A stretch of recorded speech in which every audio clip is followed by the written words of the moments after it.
everybody. It's me, Asifa. Hi, and I'm Julia. Yay! Yahoo! Oh, well, you guys don't know me. I've never been here before. You have been on some. No. Are you sure? No, I haven't. Really? No. Never Okay, ever. yeah, I forgot to take off her mask. It's okay. Editing's a thing. Yeah. But today we are here to discuss and I guess mentally prepare ourselves for, back to school season, fall, summer ending. Oh, no. Yeah. Well, I wish I could say that I'm ready for that, but luckily I don't have to go back to school. That's true. You have to. So. But you still have to experience, summer ending. Honestly, it's been a really good summer for me, at least. How about you? It's been awesome. Yeah. We both have been volunteering here at the library a lot, so it's kind of totally different. It was so much fun. I'd say we had, a really good summer. Yeah, it went super fast. So. I know. You wouldn't expect, it to be that much fun, but I swear it was. This isn't even propaganda, but it was. It was so fun. Working with little kids and then I know. I love them. All around. I think that was the most exercise I've ever done in my life. I know. Just the little kids program. The little, the preschool kids program, you have to move so much, because if you don't move, as much as you can, they will not move a smidge. You need to keep them entertained. You're just oh, jump here, jump there, do these, do that.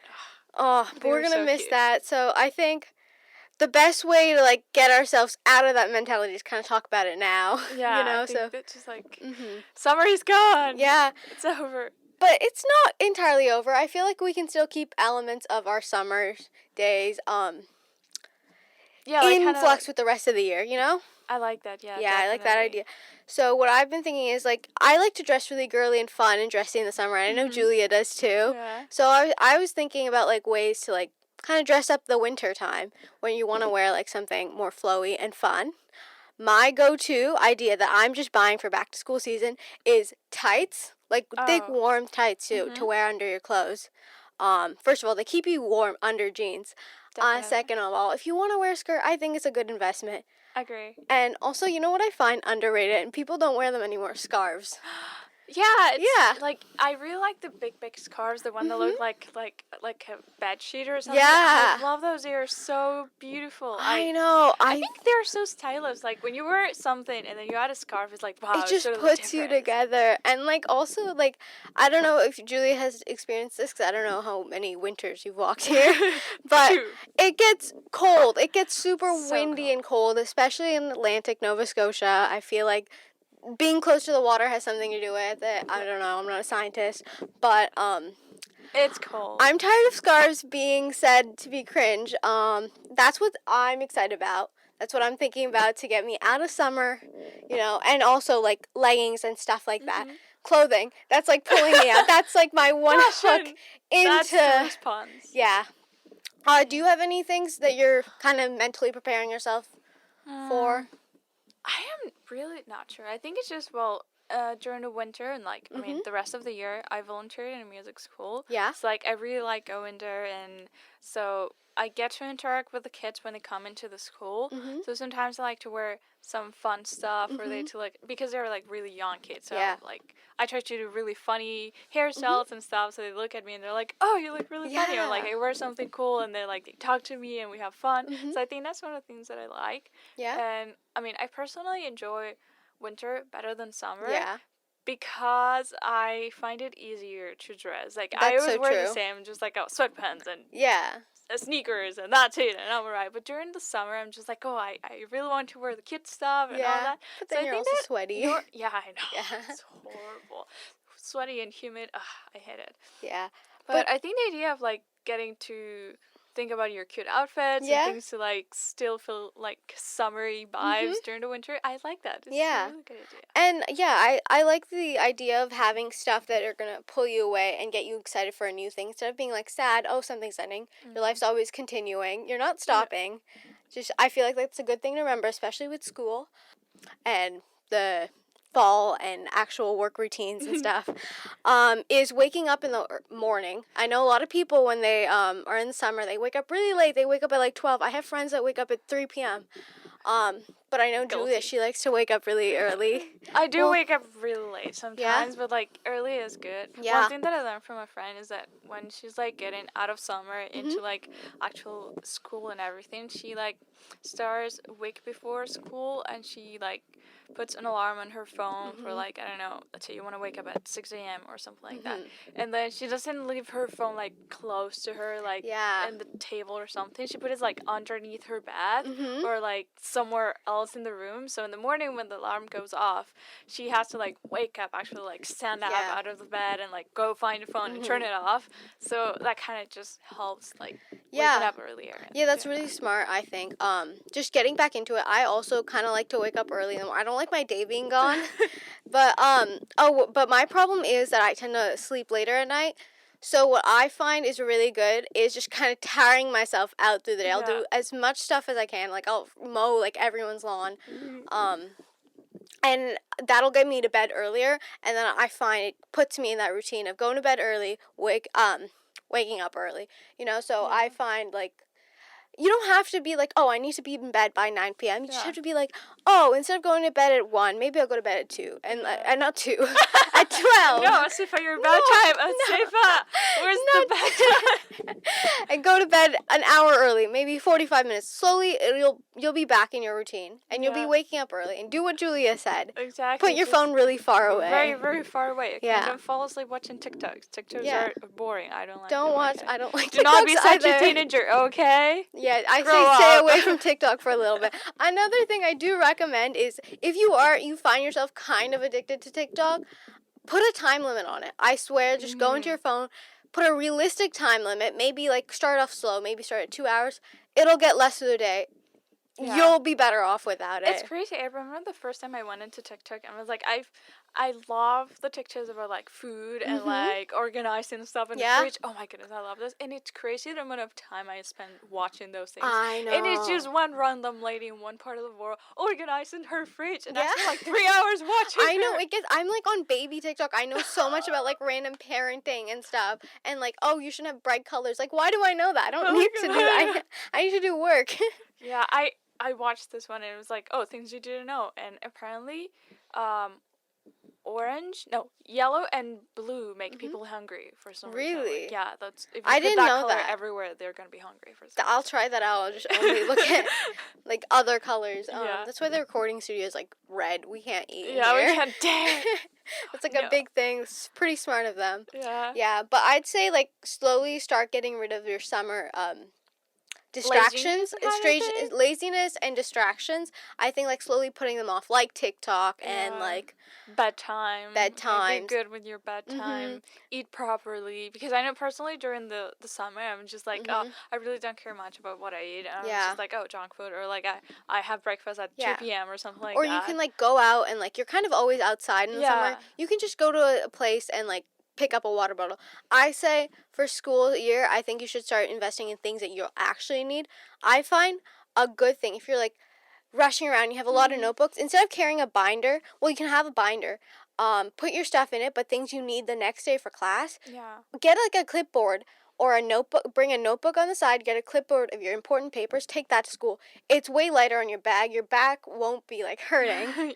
And if you do insist on having a heavy backpack, fill it with water. I think that's so important. Yeah. Water fountains are gross. Oh, yeah. Yeah. No. I remember the girl that you don't like, the boy you don't like. Yeah. Ugh. And it's right by the bathrooms. Bathrooms are horrible here. No, I'm so glad I'm not in school No, you're anymore. lucky. I so swear to God. Old. I don't know what it is with like Halifax guys, but they have this entire thing where they like to destroy the bathrooms with like fecal matter. They'll like destroy everything. I don't know if that's just like my school, but I swear to God, it's Yeah. Okay, guys, if you're listening to this, if you're like paying attention to what we're saying, please take care of the bathroom. Yeah. That's all we ask. Be nice to the bathroom. Yeah. Okay. Be nice to the people who work there too. Like, agree. If you must clean up after yourselves. You know, if you destroy it, just put it back. So imagine like someone ever find out that you're the guy that left everything dirty. Yeah. No, man, that's disgusting. Please. Yeah, that's another thing that I'm kind of not excited for about school. We right before school ended last year at our school, there was this girl who went around all the girls' bathrooms. She filled the hand soap things with pee. No. Where did she get that much I don't know. I just remember every few days I would meet someone and like I'd see it on like Snapchat. Oh my god, the pee girl. Oh no, that's disgusting. Yeah, No, I mean that's also like kind of the joy of getting back. You get to meet all the crazy, weird people you went with. I don't know where's the joy that you find in that. Just I'm looking terrified. back on it, it's funny. It's horrifying in the moment, but think about it in the future. Think about it in the long run. I think it's funny for me at least. Just imagine when you have like kids or something. Your kid's like, "Hey, mom, what's the weirdest thing that's ever happened to you?" Well, when I was in school, there was this girl that will fill the hand soap with pee. Yeah, and then like she'd strike again.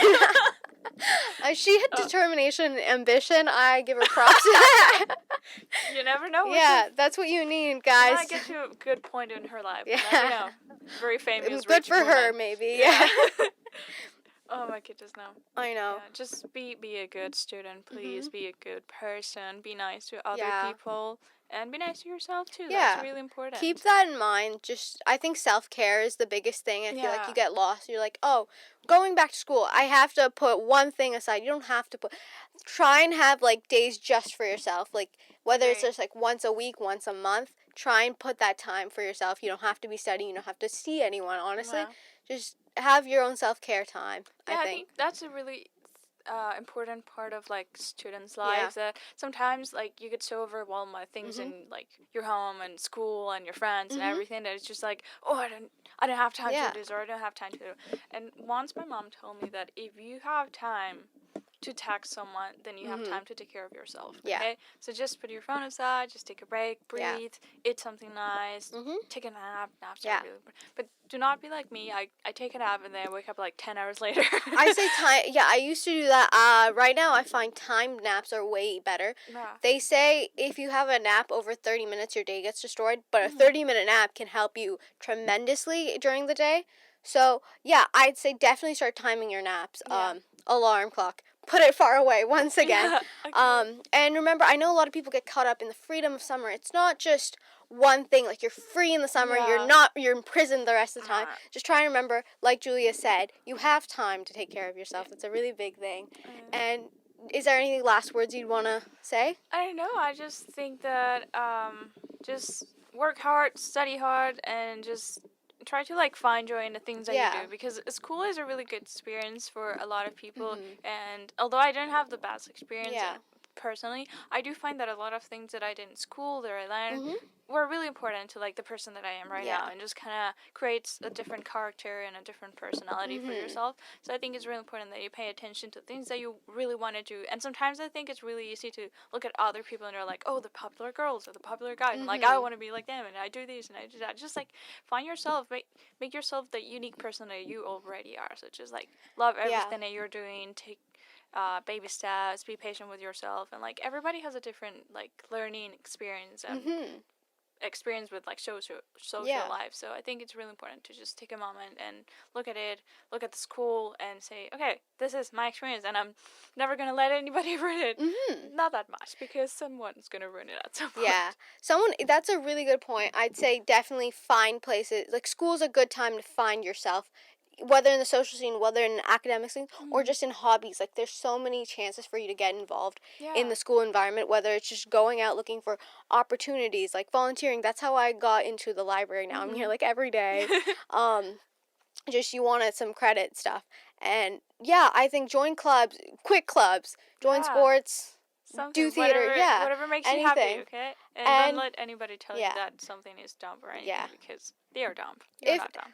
Honestly, try a little bit of everything. I always say, if you don't quit. This is gonna sound like a corny 80s song, but the words I'm trying to say is, you got this, you guys, and we got this. You got it. Yeah. Yes. And we're gonna tune out for now, but thank you. Thanks, Julia, for helping me out with this. Thank you for having me. Just good luck, guys. Bye.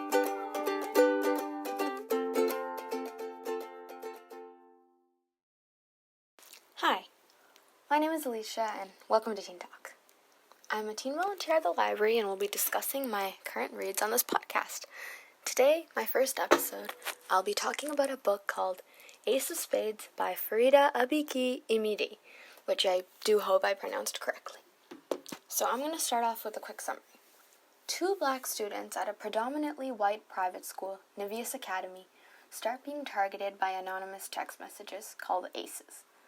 Devin Richards and Chiamaka Adebayo's secrets begin to be spread around the school, threatening to unravel something a lot more sinister than simply their social standing. The unlikely duo must do something before it's too late. If I can start off with anything, it's just, wow. Like, this is one of those books that leaves me shocked and unable to form words or any coherent thought except, oh my god, on repeat. I did have to stare at my wall blankly for 5 minutes after finishing to just take a second to comprehend what I had just read. I absolutely had high expectations for this book going in, and that does tend to set the book up to fail, and I know I should stop doing that, but this book went above and beyond my expectations, surpassing it much further than I thought it could. Ace of Spades is a creepy thriller that will genuinely leave you shocked to your core. The sick, delicious descent as the story begins to untangle is paced beautifully and refuses to let you put the book down. I finished the book in one sitting. It makes you doubt everyone and everything. I can't even explain how much I tried to guess or speculate what was coming, but the novel continued to repeatedly astonish me. And if you want to play a game, you can see how many times I say surprised or something along those lines because there just aren't enough words in the dictionary, and that's the most prominent feeling I felt while reading Ace of Spades. Trust me, I've never used my thesaurus more. Surprised, shocked, astonished, flabbergasted. Whichever synonym I'm using, it's really just what I felt while reading. So anyone who is a sucker for plot twists and high stakes, or feeling surprised, like me, will love this book. It's dramatic, passionate, and thrilling. Perfect for teens, actually. So I think the best quality of this book is the unexpectedness of it. I went in pretty much completely blind, and that was my best friend while reading. Not knowing much will only further immerse you into the dark world, and it makes the twists and turns the book takes that much more jarring. Going in knowing little to none only made the experience way better, in my opinion, and that's going to be my goal today, while also giving you enough to, want to read it.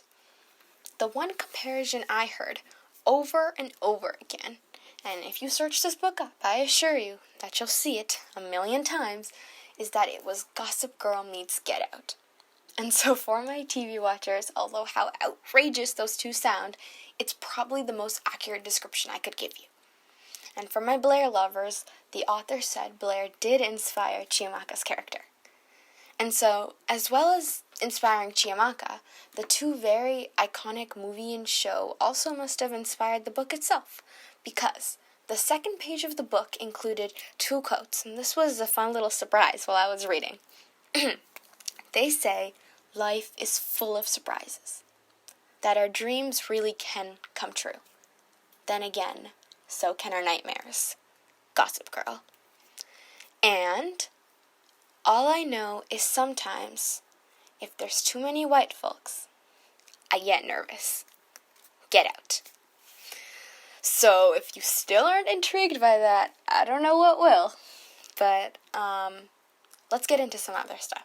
So now, it's absolutely important to address this book is definitely not a light read and delves into some deeper topics. It is a mature book. I would say 14, 15 plus, depending on the individual and their ability to read and comprehend these types of issues. I'll leave that decision up to you.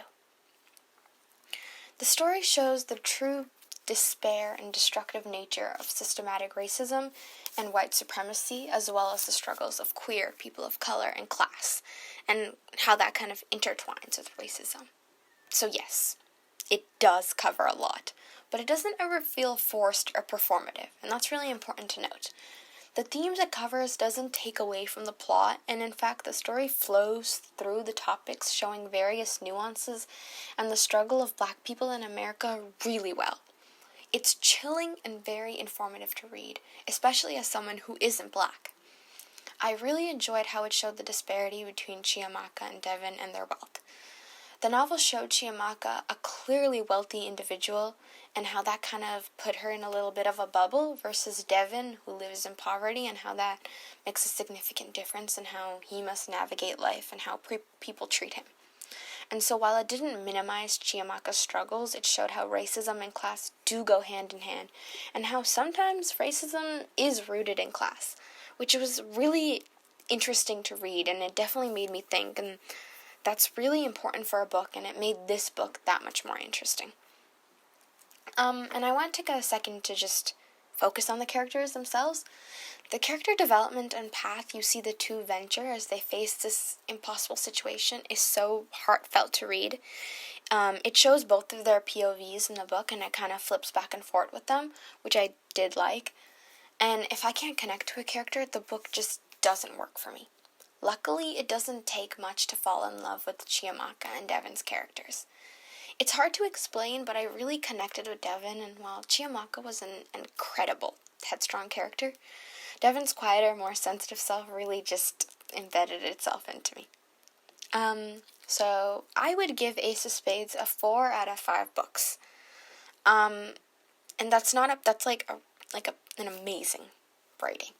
Something you're definitely going to learn about me in this and future podcasts is that I'm a bit of a picky reader. And although I adored this book, I felt like the ending was just a little rushed, and there were some plot points I didn't feel as resolved as they could be, and so that's why I took off that last point, but that in no means me saying that it wasn't perfect. And while on that topic, I do want to mention, the book does have a slow beginning, and I eat up slow burns. I think it's so much more intense and satisfying. But if you are someone who needs action immediately, this book might not be the one for you. But also, with that being said, I still feel like you should give it a chance, because once you do get to the action, it's so much more rewarding. And to kind of conclude, this book scratched that part of my brain that loves those creepy, dark, academia, dangerous types of books, and I don't think I'm ever going to forget it. And that's kind of a big deal for me, because I read a lot of books and will promptly forget everything that happened after I put it down. But again, I don't want to give too much away, but that feeling of dread while reading this book is just so impactful, and each page only unwaveringly pushes the point further. It just hits really hard and doesn't shy away at all, and I respect that. So yes, read Ace of Spades. I recommend it 100 times. Thank you so much for listening to me babble about a book that I love. This has been Alisha on Teen Talk. Bye.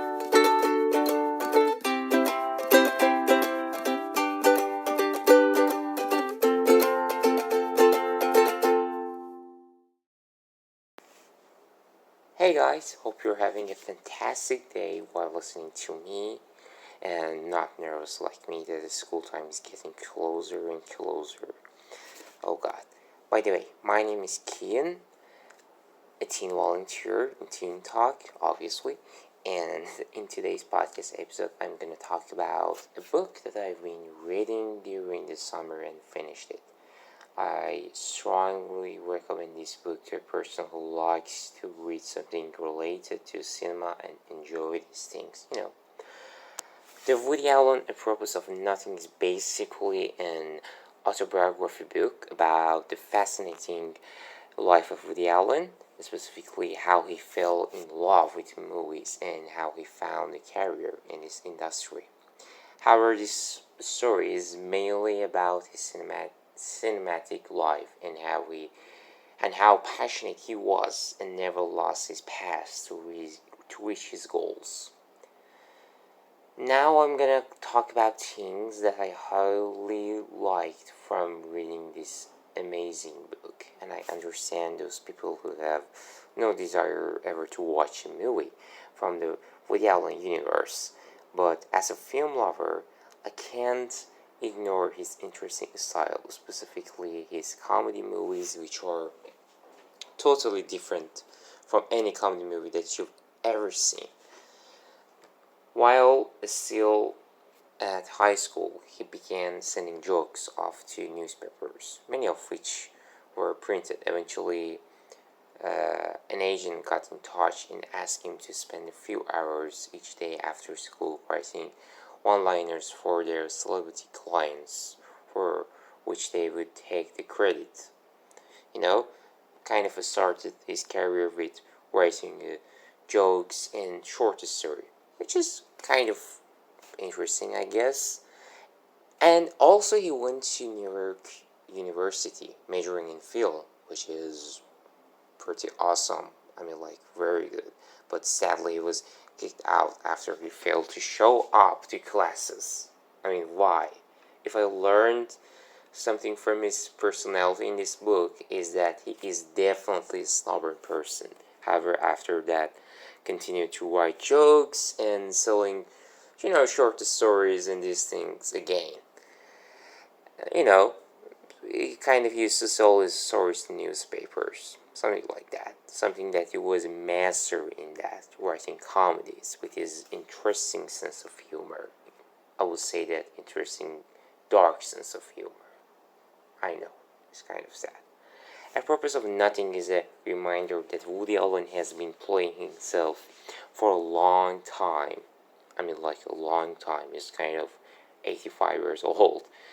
And you can see this feature in his movies too. And this book shows that he has never tried to fake himself by his inner character and his movies too.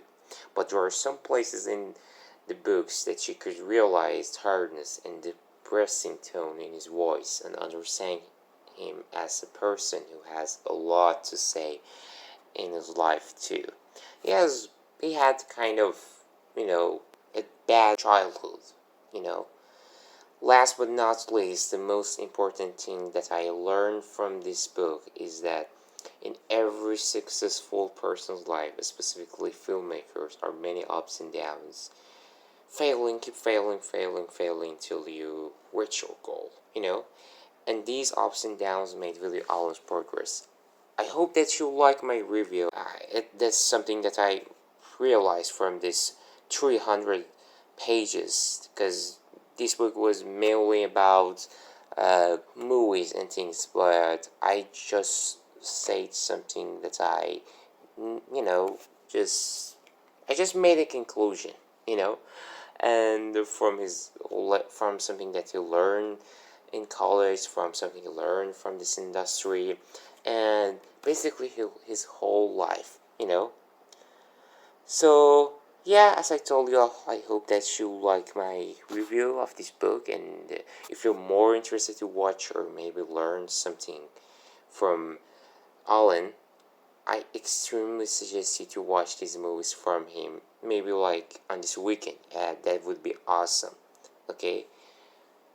My favorite movie from Woody Allen is definitely Annie Hall. It's a great romantic comedy movie to watch with yourself,